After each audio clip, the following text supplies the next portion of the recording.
जम्मू आ गए, दिल्ली आ गए, अलग अलग जगह पे आ गए और अभी सरकार हमको कह रही है कि फिर से हम मेरी बात समझ गए कि सबके साथ मर्डर हो जाता है।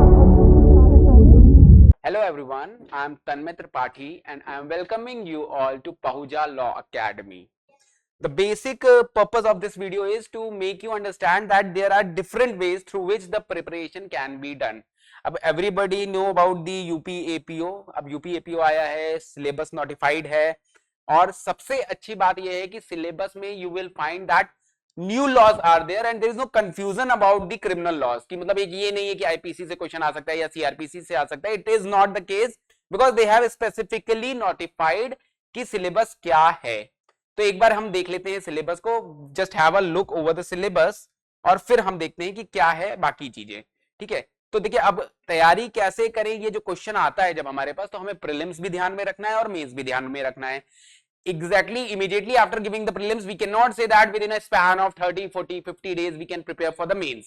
तो तैयारी तो दोनों साथ लेके चलनी है. This is very clear और मुझे लगता है कि सबको ये दिमाग में रखना है अपने while doing the preparation. जब आप प्रिपरेशन शुरू करेंगे तो ये चीज ध्यान में रखिएगा, प्रीलिम्स और मेंस की अलग तैयारी नहीं हो रही है. हाँ, रैपिड रिवीजन जरूर प्रीलिम्स का बाद में 10 दिन 15 दिन पहले एग्जाम के हम कर सकते हैं specifically for the prelims, but तैयारी दोनों की साथ में शुरू करनी है. सबसे पहले हम देख लेते हैं वेटेज क्या है सब्जेक्ट्स का और नंबर ऑफ सब्जेक्ट्स कितने आ रहे हैं. जस्ट ओवरव्यू तो एक बार देख लेते हैं. देखिए प्रीलिम्स एग्जाम्स का जो सिलेबस है वहां पे आपकी जनरल नॉलेज एक पोर्शन है. General knowledge is basically coming of general science, 8 marks की आएगी. National and international events of importance जो है 10 मार्क्स का होगा. History, national movement, polity and economy, world geography and population is coming of 8 marks each. तो ये आपका general knowledge का सिलेबस है. इसका जो वेटेज है वो 50 मार्क्स है. After that we have a syllabus for law. अब देखिए इसको करने के हमारे पास डिफरेंट सोर्सेज हैं. अगर हमारे पास टाइम है तो हम एक कहीं ना कहीं कुछ अच्छी बुक्स या कुछ ऐसी बुक्स जो कि बहुत वाइडर प्रोस्पेक्टिव लेके चलती है, लाइक घटना चक्र ले सकते हैं हम, परीक्षा मंथन ले सकते हैं, या फिर हम किसी न्यूज़पेपर को रेगुलरली फॉलो कर सकते हैं फॉर करंट इवेंट्स, या फिर हम अगर बहुत ज्यादा टाइम नहीं है तो हम कुछ ऐसा कॉम्प्रिहेंसिव मटेरियल ले सकते हैं, जैसे कि आप ल्यूसेंट ले सकते हैं. ल्यूसेंट के थ्रू भी आप तैयारी कर सकते हैं. उसके बाद आप ईयरली मैगजीन या 6 मंथ्स का मैगजीन एडिशन लेके करंट अफेयर्स को कवर कर सकते हैं. तो there are different ways. Books हर चीज की अवेलेबल है मार्केट में, मैगजीन्स अवेलेबल हैं. ये आपकी कॉल होनी चाहिए कि कौन सा मटेरियल मैं कर सकता हूं depending upon the time and everything. बहुत इलैबोरेटिव नहीं चल सकते हम, बिकॉज एक बेसिक चीजें ही उन्होंने पूछी हैं, तो बहुत इलैबोरेटिव नहीं जाना है कि हम बैठ गए लेके एनसीईआरटी. ठीक है, लेकिन हाँ हमको करके जाना है जीके जीएस का पोर्शन. तो उसके लिए हमें कहीं ना कहीं कोई मटेरियल रिसोर्स चाहिए. तो मटेरियल रिसोर्सेज कोचिंग के भी अपने होते हैं, साथ ही साथ मार्केट में बहुत सी बुक्स अवेलेबल हैं, हम वो ऑप्ट कर सकते हैं. But it should be very clear कि हमारे जो सोर्सेज होने चाहिए वो रिलायबल होने चाहिए, प्लस बहुत कॉम्प्रिहेंसिव होने चाहिए कि हम खो ना जाएं उसमें. इस चीज का बस हमें ध्यान रखना है while starting योर प्रिपरेशंस. उसके बाद देखिए लॉ है. अब लॉ में अच्छी चीज क्या हो गई कि हमारे पास क्रिमिनल लॉज हैं इसमें, जो हमें पता है कि हमें कैसे करने हैं. हमारे पास क्रिमिनल लॉज के लिए सबसे अच्छी चीज क्या है कि हमारे पास बेयर एक्ट्स होते हैं, हमारे पास मेंस के कुछ नोट्स भी होते हैं क्रिमिनल लॉज को लेके. As far as law portion is covered. Police act, क्योंकि आप लॉज करने में अगर लॉज आपने बहुत अच्छे से कर रखे या कर रहे हैं आप, तो police act is not an issue. You have number of videos, हमारे चैनल पे भी आपको वीडियोस मिल जाएंगी जो पुलिस एक्ट कवर करा रही हैं. तो वो भी एक वे है जहां पे आप पुलिस एक्ट को कवर कर सकते हैं, इंडियन कॉन्स्टिट्यूशन को, as well as major laws को कवर कर सकते हैं. हमारे जो वीडियोस हैं वो बीएनएस को लेके या बीएसए को या बीएनएसएस को लेके किए गए हैं, जिससे कि बच्चों को एक इजी तरीके से, एक इजी वे में समझ में आई चीजें. तो ये लॉज आपके कवर हो सकते हैं. It is not a big deal because we are from the law background. तो जितने भी बच्चे लॉ बैकग्राउंड से हैं और वो एपीओ एग्जाम देंगे, ऑब्वियसली लॉ बैकग्राउंड होना जरूरी है, तो उनके लिए ये इतना बड़ा इशू नहीं है. लेकिन इशू ये है कि इसमें ज्यादा से ज्यादा मार्क्स फेच करने हैं, तो लेवल ऑफ परफेक्शन मेंटेन करना जरूरी है. तो ये कह देना कि ये आसान है, आसान और टफ नहीं है. यहां पे हमें मेजॉरिटी ऑफ मार्क्स स्कोर करने हैं, इस नियत से चलना है. साथ ही साथ इसके प्लान ये है आपका कि अगर आप यहां पे नहीं कर पा रहे हैं उस लेवल पे, आपने कोशिश की आप करेंगे और एग्जाम में आप नहीं परफॉर्म कर पाए बाय एनी रीजन, मान लीजिए कोई पेपर बहुत टफ आ गया, बहुत ट्रिकी आ गया, या आपकी गलतियां ज्यादा हो गई, तो ये पोर्शन आपको बचा सकता है. तो इस पोर्शन को हम हल्के में नहीं ले सकते, इजी गोइंग नहीं रख सकते, इसको भी हमें करना है। तो हमारे को एक बैलेंस लेके चलना है। तो एक तो ये बात हो गई प्रीलिम्स की, जो कि क्वालिफाइंग एग्जाम है, तो हमें करना कैसे है। दूसरी बात यह है कि क्या सिर्फ प्रीलिम्स की तैयारी करनी है, तो मैंने एक चीज क्लियरली बोल दी है कि प्रीलिम्स के साथ साथ मेंस लेके चलना है। तो मेंस के भी सब्जेक्ट हम एक बार देख लेते हैं। देखिए जो मेंस होगा आपका, उसमें 6 पेपर्स होंगे, आपके 6 पेपर्स होंगे। हिंदी जो है वो आपकी स्टैंडर्ड जो हमारी जनरल हिंदी होती है, उसमें ट्रांसलेशन हो जाएगा, प्रेसी राइटिंग हो जाएगा, Hindi to English, English to Hindi होगा, 100 मार्क्स का ये पेपर होगा। उसके बाद जनरल इंग्लिश का जो पेपर होगा वो 50 मार्क्स का होगा। जनरल नॉलेज जो है again it will B of 50 marks. Criminal law और प्रोसीजर, ठीक है, तो criminal law and procedure is basically भारतीय नागरिक सुरक्षा संहिता, तो वो आपका वेटेज रखता है 100 मार्क्स का। साक्ष्य अधिनियम आपका जो है, भारतीय साक्ष्य अधिनियम, that is Indian evidence act, जो था हमारा, वो 100 मार्क्स का वेटेज रखता है। और साथ ही साथ उसके बाद अब देखिए यहां पे क्रिमिनल लॉ एंड प्रोसीजर में आपका बीएनएस भी आता है, तो बीएनएस और बीएनएसएस दोनों का वेटेज यहां पे है, और साक्ष्य अधिनियम का अकेले 100 मार्क्स का वेटेज है। उसके बाद हम आगे बढ़ते हैं, तो अन्य अधिनियम जो है आपके, जो अदर एक्ट्स हैं, उनको भी हमें देखना है। अब देखिए एक जो सबसे बड़ा इश्यू आता है वो ये आता है कि other acts are not so interesting for most of the people. तो मैं एडवाइस करना चाहूंगा पहली चीज कि अदर एक्ट्स को अगर आप ध्यान से देखें तो अदर एक्ट्स में आपको एक चीज बहुत अच्छी मिलेगी कि these are the acts while when you become the APO officer और when will you become the जज, you will find that these are the acts which can be helpful for you. तो कहीं ना कहीं इनको रखने का मोटिव क्या है कि ये एक्ट्स आपको बेसिक नॉलेज देते हैं। बेसिकली आपको पता होना चाहिए prevention of child from sexual offence क्या कहता है, कौन से उसके इंपॉर्टेंट या बहुत प्रोमिनेंट सेक्शंस हैं। तो अगर इस अप्रोच को लेके चलते हैं आपकी इन एक्ट के बारे में पता करना इज इंटरेस्टिंग फॉर यू, इनको पता करना जरूरी है या हमें बेसिक नॉलेज होनी चाहिए, अगर इस माइंडसेट से आप चलते हैं तो ये एक्ट जो कि 100 मार्क्स के होंगे, तो कहीं ना कहीं क्वेश्चंस आएंगे, 5, 7, 10 question depending upon the act और उसके जितने भी नंबर ऑफ सेक्शंस हो, क्वेश्चंस होंगे। ऐसा भी हो सकता है कि जैसे पॉस्को है आपका, तो उसमें आप ओवरऑल देखेंगे 46 सेक्शंस हैं, तो ऐसा भी हो सकता है कि पॉस्को से 10 क्वेश्चन आ जाएं। Where as probation of offenders act जिसमें सिर्फ 19 सेक्शंस हैं, वहां पे सिर्फ 3 क्वेश्चन आए या 4 क्वेश्चन आए, प्रोबेबिलिटी कुछ भी हो सकती है। बट मेरा ये कहना है क्योंकि ये एक्ट हमें टफ लगते हैं, क्योंकि हमारी आदत होती है लॉ पढ़ने की, बट लॉ इतना ज्यादा होता है, इतने ज्यादा सब्जेक्ट्स होते हैं लॉ में कि हम मेजर लॉज या बहुत प्रोमिनेंट लॉज जो हैं उन पे ही जा पाते हैं, बाकी एक्ट्स में हम नहीं जाते। बट एक चीज याद रखिएगा, क्योंकि इनमें सेक्शंस बहुत ज्यादा नहीं हैं, तो ये करना इतना भी टफ नहीं है। तो माइंडसेट अपना ये बना के रखिए that these are the useful acts which one should know, specially when you are fighting for the exam of UP. तो यूपी गैंगस्टर्स एक्ट है आपका, एक्साइज एक्ट है, रिलीजियस कन्वर्जन एक्ट है, और पब्लिक एग्जामिनेशन एक्ट है या foreigners act है। ये हमें पता होना जरूरी है, और इसमें बहुत ज्यादा सेक्शंस नहीं है। अच्छी चीज ये है, apart from information technology act जो आपका दिल्ली में भी पूछा जाता है, कुछ और जुडिशियल एग्जाम्स में भी पूछा जाता है, अपार्ट फ्रॉम दीज और फ्यू ऑफ द लॉज जो कि माइनर लॉज में बहुत वेटेज या बहुत ज्यादा सेक्शंस रखते हैं, उसके अलावा आप ज्यादातर देखेंगे तो प्रोबेशन ऑफ ऑफेंडर्स एक्ट में आपको 19 सेक्शंस मिलेंगे। उसके बाद में आपका पॉक्सो जो है उसमें आपको 46 सेक्शंस मिलेंगे। डाउरी प्रोहिबिशन एक्ट अगर आप देखोगे तो उसमें आपको 10 सेक्शंस मिलेंगे। मैं एक बार लिख भी देता हूं, थोड़ा सा आपको ब्रीफ आइडिया हो जाएगा। This is my calculation as I have seen the act.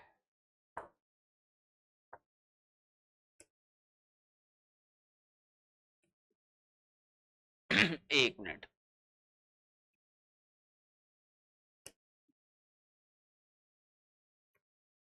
so here you will find that under the prohibition of prohibitions of offenders act you will find that there are 19 sections। उसके बाद में POCSO में आपके 46 sections हैं। Dowry prohibition act में आपके maximum 9 से 10 sections होंगे। उसके बाद में SC/ST एक्ट में आपके मैक्सिमम SC/ST एक्ट में आपके मैक्सिमम ओवरऑल 23 सेक्शंस होंगे। दिस कैन बी सब्जेक्टेड 22 और 24 भी हो सकते हैं। एग्जैक्टली मैं एकदम एक्यूरेट नहीं बोल रहा, बट हाँ प्रोबेबिलिटी है कि इतने सेक्शंस हैं उसमें। फिर प्रिवेंशन ऑफ करप्शन एक्ट में आप देखेंगे 31 सेक्शंस होंगे। IT एक्ट बड़ा है और इसमें ज्यादा सेक्शंस है, you will find that 94 sections हैं इसमें, ठीक है। तो अब सेक्शंस बड़े भी हो सकते हैं, सेक्शन के क्लॉजेस भी हो सकते हैं। बस मैं एक ब्रीफ आइडिया दे रहा हूं आपको यहाँ पे कि इतना है जो आपको करना है, तो आप मेंटली प्रिपेयर रहें कि आपको एक्ट्स भी डिटेल में करने हैं, क्योंकि ये 100 मार्क्स कैरी करते हैं मेंस में, और ये आपको अभी से करने पड़ेंगे. You can not specially dedicate the time for the mains, क्योंकि वहां पे फिर आपके पास बहुत सा बर्डन होगा बाकी सब्जेक्ट्स का भी, जिसमें आपके हिंदी और इंग्लिश और जीएस भी साथ में इंक्लूड है मेंस में. उसके बाद एक्सप्लोजिव एक्ट है, तो उसके आपके 18 सेक्शंस हैं. उसके बाद आपका property damages, protection of property from damage act जो है, इसमें बहुत छोटा सा है, 7 सेक्शंस हैं खाली. Essential commodities act for the knowledge purpose भी इंपॉर्टेंट है कि भाई एसेंशियल कमोडिटीज क्या हैं, कितनी है, क्या पनिशमेंट है, इसमें 16 सेक्शंस हैं.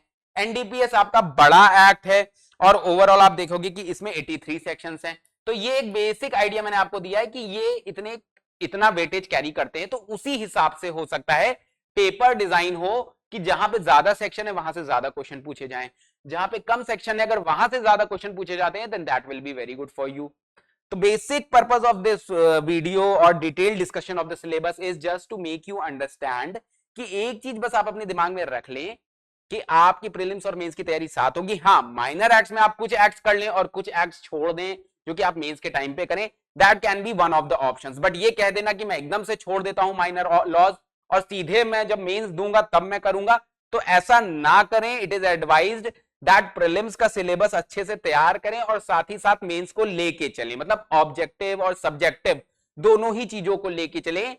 वन लाइनर एमसीक्यूज या PYQs are good for the prelims, but as far as answer writing skills, as far as content is concerned, mains के लिए आप अभी से अपने आप को लेके चलें. दूसरी चीज, कोई यूनिवर्सल फॉर्मूला नहीं है इसके लिए, सिलेबस आपके सामने डिस्कस हुआ है. एक यूनिवर्सल चीज या एक इंपॉर्टेंट चीज ये है कि दोनों की तैयारी साथ करनी है, लेकिन किस टॉपिक को कितना टाइम डिवोट करना है ये आपकी चॉइस हो सकती है. सेकेंडली, आपको कौन सा मटेरियल उठाना है. आप अगर कन्वीनियंट हैं, if you are well read कि भाई मैं ल्यूसेंट में कंफर्टेबल हूं, तो आप ल्यूसेंट ले लें. आपको लगता है घटना चक्र बहुत वाइडर प्रोस्पेक्टिव डील करती है, या फिर इन फोकस मैगजीन है, या कंपटीशन मैगजीन है, कंपटीशन इन, या फिर कोई और मैगजीन है जो मुझे बेटर लग रही है, तो आप वो मैगजीन भी ले सकते हैं. बेसिकली आपको करंट अफेयर्स या इंटरनेशनल इवेंट्स इनकी जानकारी होना जरूरी है, रेदर देन आप कौन सा कंटेंट उठा रहे हैं as far as current affairs is concern. तो वो एक आपकी चॉइस हो सकती है. अगर आपका थोड़ा सा भी हिस्ट्री का बैकग्राउंड है, वेल एंड गुड. अगर नहीं है तब भी हो सकता है कि लूसेंट्स में जो फैक्ट्स हैं आपके, Lucent is sufficient for that. This can be one of the probability. तो ये चॉइस आपकी है. बट हाँ, फिर भी जो मोस्ट प्रोवेलेंट मटेरियल्स हैं मार्केट में उनको लें और कंफ्यूज ना हो और बहुत ज्यादा मटेरियल के पीछे ना भागें कि हर मटेरियल से कर लें. कुछ ऐसे मटेरियल्स रखें जहां पे आप उन्हीं मटेरियल के बेसिस पे अपनी स्टडीज कंप्लीट करें. तो ये तो हो गई आपकी एक बेसिक सी डिस्कशन अबाउट दी प्रिपरेशन कि सिलेबस क्या है और प्रिपरेशन कैसे करनी है. एक चीज बस याद रखिएगा कि टोटल 500 मार्क्स का पेपर मेंस का है, 50 मार्क्स का आपका इंटरव्यू होगा जिसमें पर्सनैलिटी टेस्ट होगा, और ओवरऑल 150 मार्क्स का आपका प्रीलिम्स है जो कि क्वालिफाइंग है. अब यहां पे जब भी आप पढ़ाई करने बैठते हैं, जब भी आप अपनी पढ़ाई शुरू करते हैं, तो बेयर एक्ट जब भी आप पढ़ेंगे, तो मेरा ये एक एडवाइस है आपको कि आप बेयर एक्ट जब पढ़ते हैं तो बेयर एक्ट में ही जब आप प्रीलिम्स के लिए पढ़ रहे हैं तो उसी से रिलेटेड जो मेंस में क्वेश्चन आ सकते हैं उसका भी कंटेंट, अगर आपके पास अलग से कोई मटेरियल नहीं है तो आप एटलीस्ट बेयर एक्ट से मटेरियल अपना बना लें, पर्टिकुलर सेक्शन के एसेंशियल्स याद कर लें, उसकी पॉलिसी समझ लें कि भाई उस सेक्शन की पॉलिसी क्या है, और साथ ही साथ जो बहुत प्रोमिनेंट इश्यूज है. फॉर इंस्टेंस, अब हम जैसे बात कर लेते हैं भारतीय न्याय संहिता की या फिर भारतीय नागरिक सुरक्षा संहिता की. तो जैसे चार्जशीट है, एफआईआर है, ऑकरेंस रिपोर्ट है, कॉग्निजेंस कैसे लेते हैं, what is the relation of jurisdiction, या फिर इलस्ट्रेशन, ये आपको प्रीलिम्स में तो पूछे ही जाएंगे. ये आपके कोर एरियाज है जो मेंस में भी आ सकते हैं. कंप्लेंट प्रोसीडिंग कैसे चलती है ये मेंस में भी आ सकता है. उसी तरह बीएनएस में अगर आप देखते हैं तो बीएनएस में आपका कॉमन इंटेंशन हो गया, क्रिमिनल कॉन्स्पिरेसी हो गया, कल्पेबल होमिसाइड एंड मर्डर हो गया. ये प्रीलिम्स के लिए तो बेयर एक्ट से पढ़ना ही है बहुत ध्यान से. साथ ही साथ आप देखोगे कि ऐसा भी हो सकता है कि ये इलस्ट्रेशन उठा के और मेंस में पूछ लें आपसे, किसी कॉन्सेप्ट या एक्सप्लेनेशन या एक्सेप्शन के बेसिस पे क्वेश्चन पूछ लें.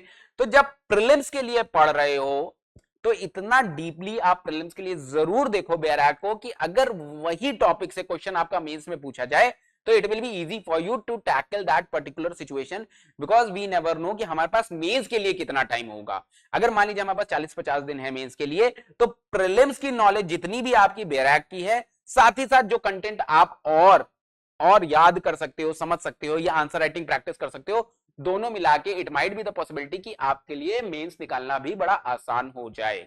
So this is the second strategy which I want to share with you कि बेयर एक्ट पढ़ते समय बहुत ध्यान दीजिएगा कि वो बेयर एक्ट आपको प्रीलिम्स में भी काम आएगा, मेंस में भी काम आएगा, इंटरव्यू में भी काम आएगा। बेयर एक्ट को इस इंटेंशन के साथ पढ़िएगा और सारे के सारे माइनर लॉज मत छोड़िएगा, कुछ प्रीलिम्स के टाइम पे कवर कर लीजिएगा which are interesting for you और which are easy for you to do और which are tough for you but still you want to complete it because you have once done it in the judiciary, you have done those act earlier for any of the exams, तो वो आपके लिए easy हो सकते हैं, तो आप उनको ऑप्ट कर लीजिए, तो that is your choice. So this is the overall discussion. देखिए कुछ नया नहीं है, बस तरीके हमारे लिए कौन से बेहतर है ये हमें डिसाइड करना है, ठीक है। सबको पता है क्या तरीके हैं, but what applies to my situation is the best thing. मेरे को एकदम नॉलेज नहीं, तो जाहिर सी बात है मैं बहुत ज्यादा फोकस करूंगा पहले प्रीलिम्स पे और साथ में थोड़ा मेंस लेके चलूंगा। मैं मेंस की तैयारी कर चुका हूं, मैं कई बार जुडिशियल एग्जाम्स दे चुका हूं, तो मेरे को शायद फैक्ट्स नहीं याद रहते, तो मैं प्रीलिम्स के लिए पहले तैयारी करूंगा बहुत अच्छे से और उसके बाद फिर मैं मेंस के लिए सिर्फ रिवाइज करूंगा और मेरा काम हो जाएगा।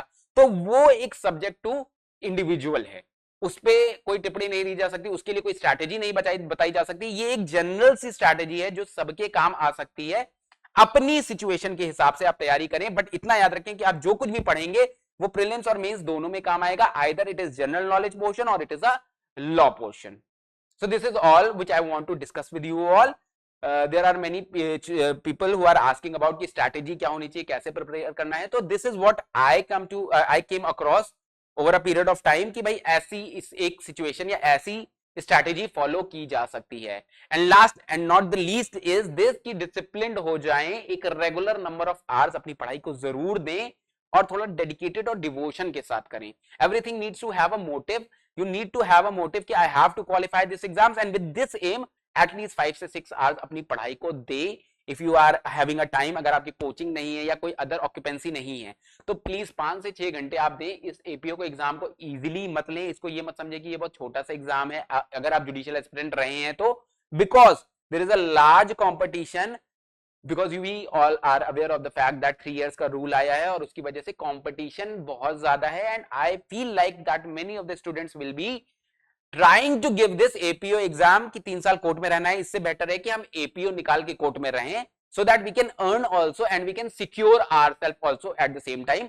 तो ये एक जरूर एक नॉर्मल इंसान की मंशा है। जितने भी स्टूडेंट्स हैं जो मिसगाइडेड हैं इस समय because of this new rule, उनके लिए एक बहुत अच्छा अपॉर्चुनिटी, एक बहुत अच्छी प्लेटफॉर्म है इस समय कि वो एपीओ क्रैक कर दें, चाहे वो एमपी एडीपी हो, चाहे वो बिहार एपीओ हो, चाहे वो यूपी एपीओ हो। अगर उनके पास एक सही स्ट्रैटेजी, आप देखेंगे कहीं ना कहीं वो लोग जरूर क्रैक करेंगे। And they are the people who are there in the fight, तो वो फाइट में हैं और वो अपना काम करेंगे, मुझे पूरा भरोसा है। मैं सबको ये एडवाइस करूंगा कि सब अपना काम करें और 5 से 6 घंटे एटलीस्ट पढ़ाई पे दे। Then only you can easily qualify this exam because there is a lot of competition. Things have changed. We are not aware about the level of the paper. हम previous years देख के level जरूर जज करते हैं paper का, but we are not sure कि वही होगा। हो सकता है लेवल उससे टफ भी हो जाए। So you have to prepare for each and every uncertainty. This is my last piece of advice to you all. I hope it is very informative for you. Thanks a lot. Subscribe for more content.